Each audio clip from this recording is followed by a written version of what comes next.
ఇప్పుడు ఇది ఒక పార్టీ అధ్యక్షుడు, ఆయన ఒక పార్టీ సంస్థాపకుడు రామారావు. అది పూర్తిగా పార్టీకే సంబంధించిన వ్యక్తి తప్పితే ఆయన వ్యక్తిగతంగా ఎవరికి సంబంధం లేని వ్యక్తి. ఆయన మన పార్టీకి, ఆంధ్ర రాష్ట్ర ప్రజలకి సంబంధించిన వ్యక్తి అంతే తప్ప. ఇప్పుడు ఎలా ఉందంటే ఇవాళ ఓహో రామారావు పార్టీ బొమ్మ పెడితేనే మనకు ఓట్లు రాలుతాయి, రాజశేఖర రెడ్డి గారు బొమ్మ పెడితే ఓట్లు రాలు అని వాళ్ళు తెలుసుకుంటారు బహుశా అలా. బట్ ఏదైనా అది సరైన పద్ధతి కాదు, అది చట్టబద్ధంగా కూడా అది సరైన పద్ధతి కాదు. రామారావు గారి ఫోటో పెట్టడం అన్నది రాజకీయ వ్యభిచారం అని ఒకరు అన్నారు. మరంటే ఏమిటి మరి దీనికి ఏమిటి చెప్పండి. మరి ఇతర పార్టీ వాళ్ళు అంటున్నారు, మరి చానాళ్ళు మరి మీరు వాడలేదు కదా రామారావు గారి ఫోటోని అని కూడా అంటున్నారు. మరి వాళ్ళకేం సమాధానం చెబుదాం?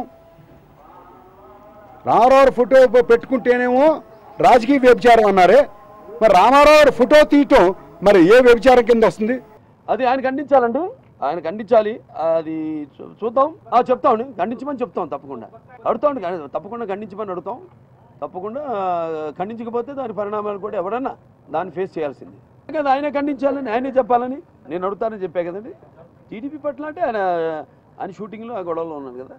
ఎంత దయనీయంగా తయారైనాయి ఇవన్నీ. ఎవరో చేసిన కుట్రలో భాగానికి ఇక్కడ నేను చెప్తా, నా కుటుంబం అని మాట్లాడట్లా, నా సంసారం బలి కావాలి. ఇక్కడ అభిమానులు మనం కాదంటామా? ఎవరో అభిమానం పెట్టుకున్నా, అభిమానంతో పెట్టుకున్నా కటౌట్ అది. దానికి పట్టుకుని దీనికి తీవ్ర పరిణామాలు ఉంటాయి అది ఇదని చెప్పడం అన్నది, ఇది నవ్వాలా బాధపడాలా ఏమి చేయాలని నాకు అర్థం కావట్లేదు. దీనికి ఏదైనా అర్హత వయస్సుతో సంబంధం లేకుండా పార్టీ కోసం కష్టపడే ఎవరినైనా పార్టీ గౌరవిస్తుంది, గుర్తిస్తుంది. అది నేనైనా కావచ్చు, ఎవరైనా కావచ్చు, వాళ్ళ అబ్బాయిలు కావచ్చు, రామారావు వ్యవస్థాపకుడు ఆయన బిడ్డలు మేము కావచ్చు, ఎవరైనా కావచ్చు. వాళ్ళ పార్టీ కోసం కష్టపడి మమేకమై కార్యకర్తలతో అందరితో ప్రజల కష్టాల్లో పాలు పంచుకునేవాడే ఎవరైనా అర్హత వయసుతో సంబంధం లేకుండా పార్టీ గౌరవిస్తుంది. ఎంతవరకు మనం పార్టీని బ్రతికించుకోవడానికి ట్రై చేయాలి, పార్టీని బ్రతికించాలి. అంతేగాని దీనికి తీవ్ర పరిణామాలు ఉంటాయి అవి ఉండటం అన్నది సంఘం సమాజం హర్షించదు. నేనంటూ నోరు విప్పి మాట్లాడుతూ జరిగితే ఇక్కడ కాంగ్రెస్ పార్టీ అయ్యేది, ఏమిందో నేను చెప్తున్నా, నా సొంత తెలుగుదేశం పార్టీ అయ్యేది, వైఎస్ఆర్ సిపి అయ్యేది.